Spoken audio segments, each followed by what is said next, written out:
बिस्मिल्लाहिर्रहमानिर्रहीम, अस्सलाम वालेकुम। जैसा कि अली अमीन गंडापुर साहब इस टाइम पे हट चुके हैं वज़ीर आला के ओहदे से, अब मसला यहाँ पे ये पैदा हो रहा है कि पीटीआई ये कह रही है कि सुहेल आफरीदी साहब हैं वो हमारे नेक्स्ट वज़ीर आला होंगे, बल्कि उन्होंने इसकी अनाउंसमेंट भी कर दी है, मिठाइयाँ भी तकसीम हो गई हैं। दूसरी साइड पे ज़िला मानसरा से शाहजहाँ यूसुफ का नाम सामने आया है, जो नून लीग की तरफ से सामने है। अपोजिशन शाहजहाँ यूसुफ को प्रमोट कर रही है। बाबर सलीम स्वाति साहब जो कि स्पीकर केपी के हैं, वो पीटीआई से हैं, और ये भी मानसरा का बहुत बड़ा फ़ख्र है कि इस टाइम पे केपी के का जो स्पीकर है वो ज़िला मानसरा से काबिल आदमी है। दूसरी साइड पे शाहजहाँ यूसुफ अगर ये बन जाते हैं, पहले तो बड़ा मुश्किल है क्योंकि ये एक नंबर है जो उन्होंने पूरा किया है। नून लीग का नंबर दे दिया, कैंडिडेट का नाम दे दिया, और ये वहाँ पे कंपटीशन करेगा, ज़रूरी नहीं है कि ये जीत पाए। दूसरी साइड पे अगर पीटीआई की बात करें तो पीटीआई के पास नंबर स्ट्रॉन्ग है, पीटीआई के पास नंबर ज़्यादा हैं केपीके के अंदर, और लग यही रहा है कि सुहेल आफरीदी साहब वो वज़ीर आला केपीके होंगे। शाहजहाँ यूसुफ की हम लोग बात करें तो सरदार यूसुफ साहब के ये बेटे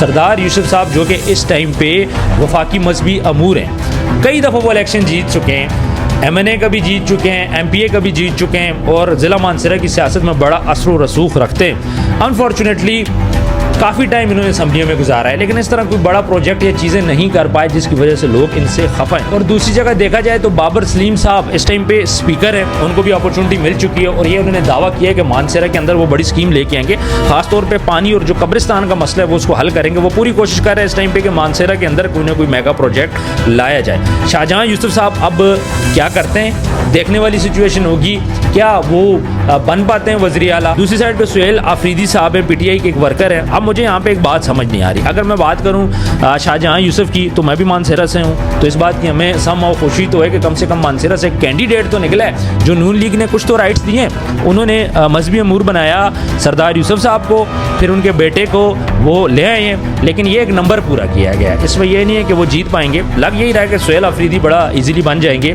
और उनकी जो काविशें हैं अब कोशिश करेंगे कि खान साहब को वो छुड़ा पाएँ या फिर केपीके के अंदर क्या तब्दीली लेके आते हैं, ये चीज़ें देखने वाली होगी। दूसरी साइड पे सोशल मीडिया के ऊपर एक जंग छिड़ पड़ी है। कुछ लोग बोल रहे हैं जी शाहजहाँ यूसुफ अच्छे कैंडिडेट हैं, कुछ लोग बोल रहे हैं जी सुहेल आफरीदी हैं, और ख़ासतौर पर मानसरा की सियासत में जो पीटीआई वाले वो बोल रहे हैं जी शाहजहाँ यूसुफ को नहीं सामने आना चाहिए था। दूसरी साइड पर नून लीग बोल रही है कि शाहजहाँ यूसुफ ही सामने है। इस किस्म की बातें चल रही है, लेकिन क्लैरिटी कल फैसला हो जाएगा, और जो मैक्सिमम चांसेस हैं वो सुहेल आफरीदी साहब के साथ हैं, क्योंकि उनके वोट बैंक इस टाइम पर ज़्यादा है, पीटीआई के कैंडिडेट आप सबको पता है केपी की असम्बली में ज़्यादा है। बाकी जो भी सूरत हाल होगी इंशाल्लाह हम लोग फिर उस पर मज़ीद बात करेंगे, साथ साथ आपको अपडेट करते रहेंगे।